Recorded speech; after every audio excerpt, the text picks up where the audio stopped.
చాలా సిచ్యువేషన్స్లో ఒక మగాడి విజయం వెనక ఒక స్త్రీ ఉంటుంది, అలాగే ఒక మగాడి నాశనం వెనక ఒక బానిసత్వం ఉంటుంది. దానికి రీజన్ ఏంటో ఈ వీడియో ఎండ్ వరకు చూస్తే మీకే అర్థమవుతుంది. అయితే ఆ గొప్పతనం విజయం సాధించిన మగాడిదా లేక అతని వెనకాలన్న ఒక స్త్రీదియా? మీ ఆన్సర్ ఏంటో కామెంట్లో మెన్షన్ చేయండి. నేను చేసిన స్టడీ ప్రకారం సొసైటీలో లేడీస్కి ఉన్న సిగ్నిఫికెన్స్ అండ్ లేడీస్కి ఉన్న లిమిటేషన్స్ అండ్ రిస్ట్రిక్షన్స్ అండ్ వాళ్ళు చేసే సాక్రిఫైజెస్ వీటన్నిటిని బేస్ చేసుకొని ఆడవాళ్ళు మాత్రమే గొప్ప అని నేను చెప్తున్నాను. మీ కామెంట్లో రీజన్ ఏంటో విత్ ప్రాపర్ ఎక్స్ప్రెషన్తో కామెంట్ చేయండి. అంటే ఆడవాళ్ళే గొప్ప, మగవాళ్ళు గొప్ప కాదు అని నేను అనట్లేదు. ఎందుకంటే ఆడవాళ్ళే గొప్ప, ఎందుకంటే వాళ్ళు చేసే సాక్రిఫైజెస్ మనం చేయట్లేదు బ్రో. సో ఈ వీడియోలో వాళ్ళు చేసే సాక్రిఫైజెస్ ఏంటో అండ్ ఈ సొసైటీలో వాళ్ళు గొప్ప స్థాయిలో ఎందుకున్నారో తెలుసుకుందాం. So guys, thanks for watching video. ఈ వీడియో నచ్చితే లైక్ చేయండి, ఈ వీడియోలో మెసేజ్ అవసరం ఉన్న వాళ్ళకి షేర్ చేయండి. ఇలాంటి మరెన్నో వీడియోస్ కోసం మా ఛానల్ సబ్స్క్రైబ్ చేసుకొని బెల్ ఐకాన్ నొక్కండి. Hi hello, this is Satish Kumar from Dhruva entertainment.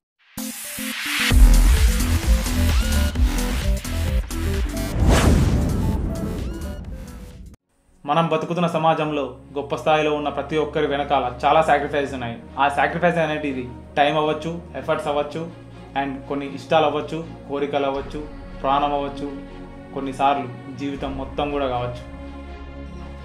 So మన ఆడవాళ్ళు వాళ్ళ లైఫ్ టైం మొత్తం సాక్రిఫైస్ చేసే సిచ్యువేషనే పెళ్ళి. Bro, marriage not a sacrifice, being a women it's a responsibility, right అని ఎవరైనా ఇంగ్లీష్లో స్టైల్గా కామెంట్ పెడదాం అనుకుంటున్నారా? నేను కూడా అందుకే వాళ్ళ కోసం ఇంగ్లీష్లో స్టైల్గా కామెంట్ రెడీ చేశాను. అదేంటంటే responsibility means accountability and authority, but not give up bro. So పెళ్ళి అనే పరిస్థితిలో వాళ్ళు ఎంత సాక్రిఫైస్ చేస్తున్నారో ఇప్పుడు మనం మాట్లాడుకుందాం. ఓకే బ్రో, పెళ్ళి అంటున్నావు, గ్రేట్ సాక్రిఫైస్ అంటున్నావు, ఎట్లా ఇప్పుడు చాలామంది మైండ్స్లో ఒక క్వశ్చన్ రైజ్ అవుతుంది. అదేంటంటే అంత సాక్రిఫైజా పెళ్ళి అంటే అని. ఎస్ బ్రో, సాక్రిఫైజే. ఇప్పుడు చెప్తా వినండి. మన ఆడవాళ్ళు చిన్నప్పటి నుంచి పెళ్ళయ్యేంత వరకు వాళ్ళ అమ్మగారి ఇంట్లో ఉంటారు. వాళ్ళ మెమరీస్, వాళ్ళ బాండింగ్స్ కూడా అక్కడే ఉంటాయి. కానీ ఒకేసారి పెళ్ళి అయ్యేసరికి వాళ్ళ మెమరీస్ అండ్ బాండింగ్స్ అన్నీ వదిలిపెట్టేసి అత్తారింటికి వెళ్తారు. అక్కడ అందరూ కొత్త మనుషులు, కొత్త పరిస్థితులు, ఏం మాట్లాడాలో తెలీదు, ఏం మాట్లాడితే ఎవరేమంటారో తెలీదు. అన్నిటికంటే మించి లైఫ్ టైం మొత్తం అదే ఇంట్లో వాళ్ళు ఉండాలి, వాళ్ళతోనే టైం స్పెండ్ చేయాలి. ఏంది బ్రో, అది కూడా ఇల్లే కదా, అక్కడ ఉండేది కూడా మనుషులే కదా అని అనుకుంటున్నారా? ఎగ్జాంపుల్ చెప్తా ఒకటి వినండి. మనం స్టడీస్ కోసం కానీ జాబ్ కోసం కానీ ఏదైనా హాస్టల్కి వెళ్తాం. హాస్టల్కి వెళ్ళినప్పుడు ఒక 2-3 days అయిపోగానే ఎవడైనా సరే మమ్మీని వచ్చేస్తా మమ్మీ నేను హాస్టల్లో ఉన్నాను మమ్మీ అని మొత్తుకుంటాడు కూడా. అది కూడా నువ్వు జస్ట్ ఉండేది 1 year, 2 years, 3 years, లేకపోతే 4-5 years. దానికే నువ్వు మమ్మీ వచ్చేసా, డాడీ వచ్చేసా అని ఏడుస్తుంటావు. వీళ్ళ లైఫ్ టైం మొత్తం ఎట్లుండాలి బ్రో? ఆ సిచ్యువేషన్లో మన లేడీస్ వాళ్ళ జీవితాన్ని మొత్తం సాక్రిఫైస్ చేస్తారు. నెక్స్ట్, మన ఇంట్లో మన ఫ్యామిలీ గురించి ఏదైనా డెసిజన్ తీసుకోవాల్సిన అవసరం వస్తే మన ఒపీనియన్ని ఈజీగా, అది తప్పైనా కరెక్ట్ అయినా చాలా ఈజీగా ఏం భయం లేకుండా బయటకు చెప్పేస్తుంటాం. కానీ పెళ్ళైన తర్వాత వాళ్ళు చెప్పే డెసిజన్ కరెక్ట్ అయినప్పటికీ, పర్ఫెక్ట్ అయినప్పటికీ వాళ్ళు చెప్పలేకపోతుంటారు. చెప్తే ఎవరేమనుకుంటారు, ఎవరు హర్ట్ అవుతారు అని చెప్పేసి సైలెంట్గా ఉంటారు. అక్కడ వాళ్ళ రైట్ టు స్పీచ్ అనే దాన్ని సాక్రిఫైస్ చేసేసారు. సరే, పెద్దవాళ్ళ ముందు మన డెసిజన్ చెప్పడం ఎందుకులే, వాళ్ళు ఉన్నారు కదా మనకంటే బాగా ఆలోచిస్తారని చెప్పేసి వాళ్ళ డెసిజన్ని వాళ్ళ హస్బెండ్స్కి షేర్ చేసుకుంటూ హ్యాపీగా ఫీల్ అవుతారు. అలా చిన్న చిన్న హ్యాపీనెస్తోనే వాళ్ళ లైఫ్ టైం మొత్తం స్పెండ్ చేస్తుంటారు. అలా కొన్ని రోజులు హ్యాపీగా ఉన్న తర్వాత ప్రెగ్నెన్సీ టైంలో, డెలివరీ టైంలో చాలా కష్టపడి వాళ్ళ ప్రాణాలను పణంగా పెట్టి ఒక కొత్త ప్రాణాన్ని ఈ ప్రపంచంలోకి తీసుకువచ్చి వాళ్ళ బ్యూటీనెస్ని సాక్రిఫైస్ చేశారు. అది కూడా వాళ్ళ ప్రాణాలు ఏమవుతావు అని చెప్పేసి తెలిసినా తెలియకుండా వాళ్ళ ప్రాణాలను పరంగా పెట్టి ఒక కొత్త ప్రాణాన్ని ప్రపంచంలోకి తీసుకొస్తారు. ఈ సాక్రిఫైస్ ఎంత గొప్పదో తెలియాలంటే డెలివరీ టైంలో ఆపరేషన్ థియేటర్ డోర్ దగ్గర ఉండి వాళ్ళు భరించే నొప్పుల బాధను వినండి, అప్పుడు మీకే అర్థమవుతుంది. ఇలాంటి బాధని, ఇలాంటి ఎక్స్పీరియన్స్ని ఎవరైనా ఆల్రెడీ ఫేస్ చేసినట్లయితే మీ ఎక్స్పీరియన్స్ ఎలాంటిదో కామెంట్లో మెన్షన్ చేయండి.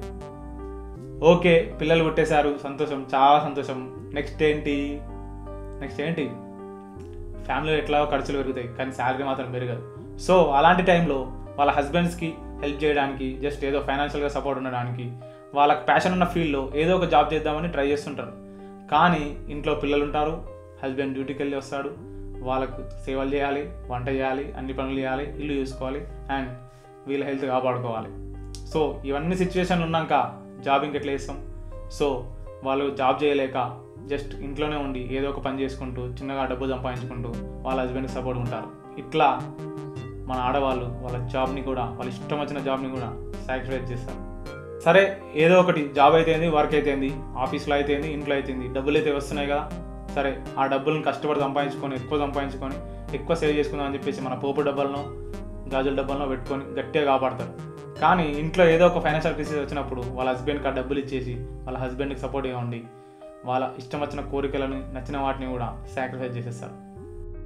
ఇలా త్యాగాలు చేస్తూ సొసైటీలో గొప్ప పేరు సాధించినప్పటికీ, గొప్ప స్థాయిలో ఉన్నప్పటికీ వాళ్ళ ఇంట్లో మాత్రం అత్తామామ ముందు కోడెల్లాగా, భర్త ముందు భార్యలాగా అణిగిమణిగే ఉంటారు. ఇలా ఆడవాళ్ళు వాళ్ళ సొసైటీలోని హోదాని కూడా సాక్రిఫైస్ చేసేస్తారు. సరే, ఇదంతా పెళ్ళైన వాళ్ళ పరిస్థితి. పెళ్ళైతే అలాగే ఉంటుంది. పెళ్లి చేసుకున్నందుకు వాళ్ళ కర్మ ఫలితం వాళ్ళు అనుభవించాల్సిందే, సాక్రిఫైస్ చేయాల్సిందే అని మనం అనుకుందామంటే, ఇలా సాక్రిఫైస్ చేయాల్సి వస్తుందని తెలిసి కూడా పెళ్లిగాని అమ్మాయిలు మిమ్మల్ని ఇష్టపడి అరేంజ్ మ్యారేజ్ చేసుకునో, లేకపోతే ప్రేమించి లవ్ మ్యారేజ్ చేసుకునో మీ ఇంటికి వస్తే మీరు మాత్రం రోజు రాత్రి మద్యానికి బానిసై తాగి ఇంటికి వచ్చి, లేదా చెడు అలవాట్లకు బానిసై ఇంటికి వచ్చేసి వాళ్ళని టార్చర్ చేస్తుంటే, వాళ్ళు మాత్రం మీరు పని చేయకుండా డబ్బులు సంపాదించుకున్నా, వాళ్ళకు వచ్చిన పని ఏదో చేసుకుంటూ డబ్బులు సంపాదించుకుంటూ మీ కడుపు నింపుతుంటే మీరు మాత్రం వాళ్ళ కడుపు మీద కొడుతుంటారు. వాళ్ళ జీవితం నాశనం చేస్తారు, అలాగే మీ జీవితం కూడా నాశనం చేసుకుంటుంటారు. ఇలా టార్చర్ చేస్తారని తెలిసి కూడా వాళ్ళు మీతో జీవితాన్ని షేర్ చేసుకుంటున్నారంటే వాళ్ళ గొప్పతనం ఏంటో చూడండి. మీ టార్చర్ని చూసి తట్టుకోలేక మీ చుట్టుపక్కల ఉన్న వాళ్ళు లేక మీ బంధువులు మీ భార్యకి సైజ్ చేస్తారు. ఏమని?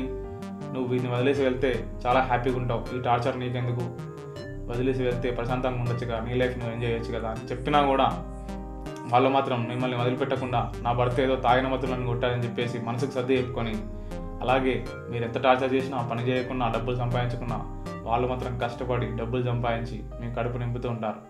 అలా మీ భార్య మీకు సేవలు చేస్తుంటే మీరు మాత్రం ఏదో ఒక చెడు అలవాటుకు బానిసై మీ జీవితాన్ని నాశనం చేసుకుంటుంటారు. మీ భార్య జీవితం నాశనం చేస్తారు, అలాగే మీ పిల్లల జీవితం కూడా నాశనం చేస్తారు. అందుకే ఈ వీడియో స్టార్టింగ్లో ఒకటి చెప్పినాను. అదేంటంటే, ప్రతి మగాడి విజయం వెనుక ఒక స్త్రీ ఎలా ఉంటుందో, ప్రతి మగాడి నాశనం వెనుక ఒక బానిసత్వం ఉంటుంది. ఓకే, ఈ వీడియో ఎలాగో తాగుడుకు బానిస అయిన వాళ్ళు ఎవరు చూడరు, ఎందుకంటే మన ఛానల్లో వచ్చే వీడియోస్ అన్ని మెసేజ్ ఓరియంటెడ్ ఉంటాయి కాబట్టి. ఏదో ఎంటర్టైన్మెంటో లేకపోతే తాగుడుకు సంబంధించిన అంటే వాళ్ళు చూస్తారేమో, కానీ ఇవి మాత్రం చూడరు. కానీ నేను ఇప్పుడు చెప్పేది అండ్ అడిగే క్వశ్చన్స్ వాళ్ళకి తప్పకుండా చెప్పండి అండ్ అడగండి, అప్పుడే వాళ్ళు మారుతారు. సరే, మీరు ఎట్లాగో పని చేయరు, ఒకవేళ పని చేసినా ఆ డబ్బులు మొత్తం తాగుడికే సరిపోతాయి. సరే, ఆ కొన్ని డబ్బుల్లో సగం సేవ్ చేసుకొని సగం తాగారా అనుకుందాం. కానీ ఆ డబ్బుల విషయం పక్కన పెడితే మీరు పెట్టే టార్చర్కి తట్టుకోలేక మీ వైఫ్ వేరే ఆల్టర్నేటివ్ చూసుకుందనుకో, అంటే మీకు దూరమై హ్యాపీగా ఒంటరిగా ఉండడము, లేకపోతే వేరే వాళ్ళకి దగ్గరగా ఉండడము, అలాంటివి చేసి దూరం అయిందనుకో, మీ పరిస్థితి ఏంటి ఆలోచించండి. మీ పరిస్థితి ఏంటి? సరే, నా చెప్పడం అయిపోయింది. ఇప్పుడు నేను అడగడం స్టార్ట్ చేస్తున్నాను. ఈ క్వశ్చన్స్ అన్నీ చెడు అలవాట్లకు ఎవరైతే బానిసయ్యారో వాళ్ళకి.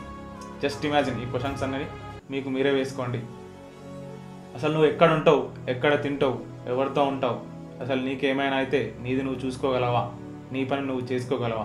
వీటన్నిటికీ ఆన్సర్ ఐ డోంట్ నో అని కాకుండా వేరే ఏదైనా ఆన్సర్ ఉంటే నీవు ఒక రోజే కాదు నీ లైఫ్ టైం మొత్తం తాగుతూనే ఉండు, నీ గురించి ఎవడో ఆలోచించాడు.